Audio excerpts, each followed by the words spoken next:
We're here with Chris Dare of the GP42 Ambition. Chris, this has been a bit of a journey. You've not had the boat long.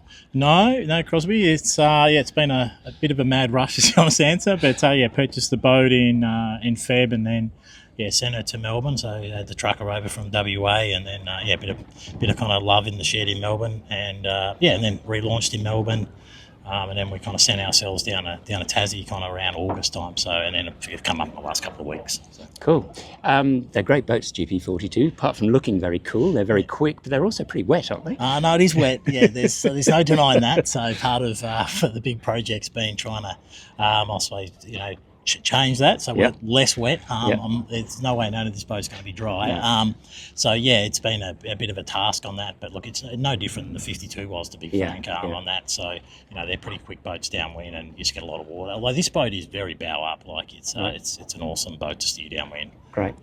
And you've been doing a bit of sailing down in Tassie as well. Get used to those conditions. We made because of a bit of a limited prep, we decided to send the boat down to Tassie. I've been living kind of between Melbourne and Tassie anyway, so it's kind of convenient from that respect. But we did talk about coming up and doing the blue water, but we wanted to.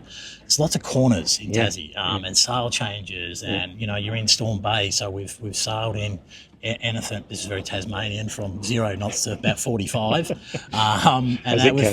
Correct. We've been around Tasman a few times, around things like that, and I reckon we've done 2 years worth of sail changes and things like that. Fantastic, and you really can't replace that, because when the chips are down, you can't afford to be getting the reef slow. No, and that was so. It was the decision was made because of all that. So I think we come here now feeling as though, whilst we've had the boat for a short period of time, we're kind of really well prepared. We've had a very structured program around that, if you like. And some of the sailors you had with your old boat, doubtless, but also some new faces as well.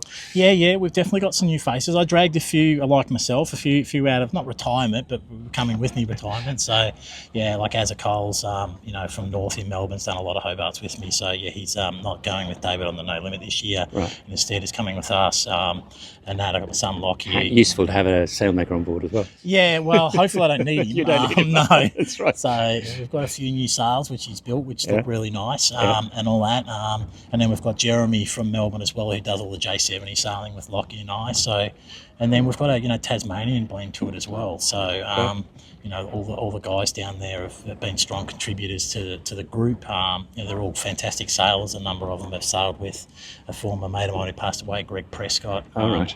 And that, so and as I said, my partner Claire's also joining us, or being part of the crew. And you've got Clare Costanzo doing your nav for you. Yeah, we do. So we've got 2 girls on board, both funnily enough called Claire. So Clare Costanzo is our nav. So you need people. Again, I kind of talked earlier about the fact that people that can provide areas of expertise and play a role, and navigation nowadays is really important. With obviously the ability to kind of look at images and download things, check group files, all that. It's very different from the day when I first started, where you wouldn't even think about doing that. So a chart.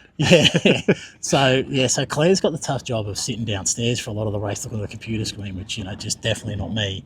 But she's a very talented navigator and sailor in her own right, and it's really good to see these young navigators coming through. Herself and Alice and Andy Green. Correct. It's really good it sort is. of blood coming into and Alice has helped us. She came down a few times Right. when we had the boat in Melbourne, when Claire was unavailable to do some stuff with us. So the girls are amazing in their knowledge and what they can do, and we're looking forward to Claire guiding us down the coast and helping us make the right decisions. Is cool. How we put it.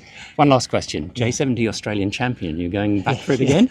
No, we're not. It's the honest answer. We've been mixing obviously the 42 program with the J70 this year. We won the Nationals last year, which was great. Lockie was on board to do that. Great. It's not a special thing, but it's just a lot of sailing, Crosby.